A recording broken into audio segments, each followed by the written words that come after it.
Once upon a time, there was a girl named Alice who was about to embark on an unexpected adventure. She happily walked around and enjoyed the nice weather.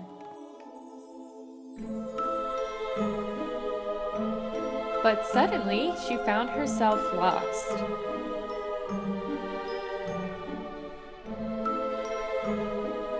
Thankfully, she lived in a time where technology could help her.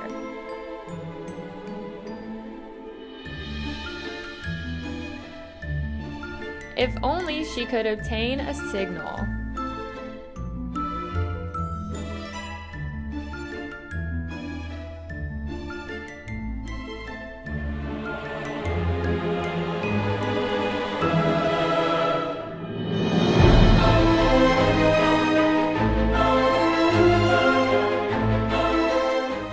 And a fully charged battery.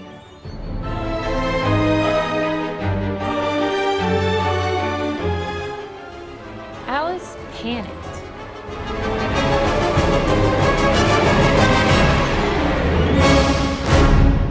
Fortunately, Alice spotted a wise old lady sitting on a bench. Alice decided to ask for help. The old lady, who was named Eleanor, invited Alice to come hear her story.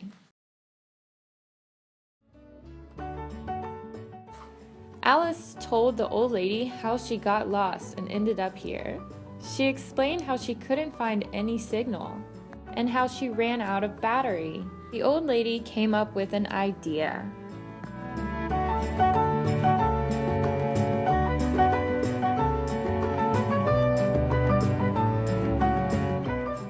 She explained how a compass and a map might help Alice to find her way.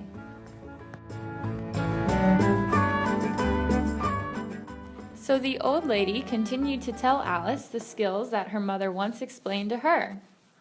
When the old lady was a little child, her mother taught her how to use a compass and a map. Little Eleanor was very excited to learn how to use these devices. This is how the mother explained it to Eleanor. First, I'm going to tell you how to read a compass. This is what a compass looks like.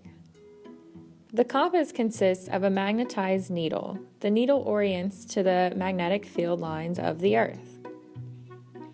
The red end of the magnetic needle is always pointing towards the Earth's magnetic north pole. That's the compass housing, which you will need to adjust your bearing line of travel towards. On the edge of the compass housing is a 360-degree dial. This dial has many names. Some examples include compass ring, azimuth ring, or bearing. It is marked with the 4 cardinal points: north, east, south, and west. The numbers show the number of degrees from the north. North is 0 or 360 degrees, east is 90 degrees, south is 180 degrees, and west is 270 degrees. The orienting arrow is a mark on the bottom of the compass housing, which rotates when the compass housing is turned. You use the arrow to orient the compass to the map.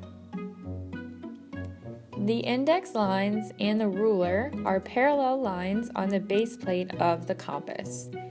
These lines work with the orienting lines on a map. That's basically what you need to know about the compass. Do you remember the second item you need for navigation? Right, a map. This is a topographic map from the Blue Mountains area. On the bottom, the map has a scale. A scale is a ratio of a distance between 2 points on a map and the actual distance of the same 2 points on the Earth's surface. It shows the amount that an area or distance has been reduced to in order to be represented on a map. Do you see the listing here? That's called the map legend. It explains the features and symbols shown on the map. A topographic map includes contour lines drawn to represent changes in elevation. The most important thing to remember is that open contour lines mean flat terrain, and closed contour lines means steep terrain. This N or arrow is called the north point. Coordinates can help you in situations of danger, in case you need to tell someone else where you are. The numbers on the top and bottom of the map are degrees of longitude. The numbers on the sides of the maps are degrees latitude. Great! Now you know how to read a compass and a map. So now I'll explain how to use a compass on a map. First, you have to find your position on the map and mark it. Second, find out where you want to go and mark this too, so that now you have 2 points on the map. These 2 points mark the beginning and the end of your route. Set up the compass at the marked points. Make sure the orienting lines are pointing toward your destination. After that, spin the compass ring so that the orientation lines line up with the grid or orientation lines on the map. Now, lock the dial in position. This is the direction you need to go. Congratulations, you found your bearing. Once you've found your bearing on the compass, turn your body until the red part of the magnetic needle would line up with the orientating arrow or lines on the compass.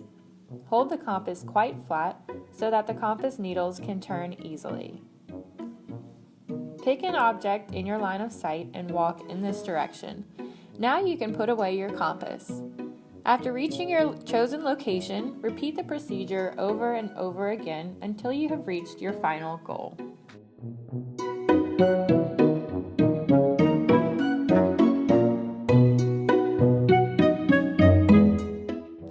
Alice was happy. With this in mind, she wouldn't have any other problems finding her way. With a map and a compass in her hands, she walked away.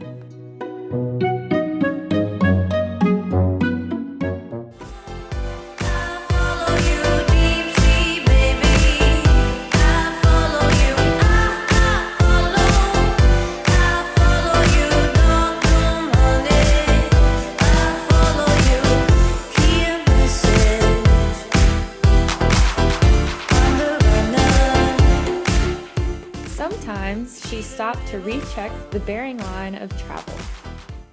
So, once again, here is a 4-step process to ensure you reach your destination. Number 1, mark where you are and want to go. Number 2, set up the compass at the marked points.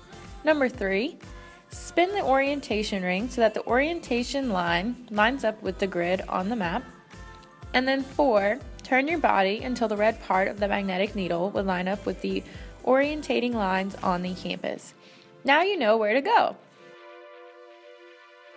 It didn't take a long time, and she arrived at her destination. What a magical day, thought Alice. You're my river running high. She was excited to have reached her destination and lived happily ever after.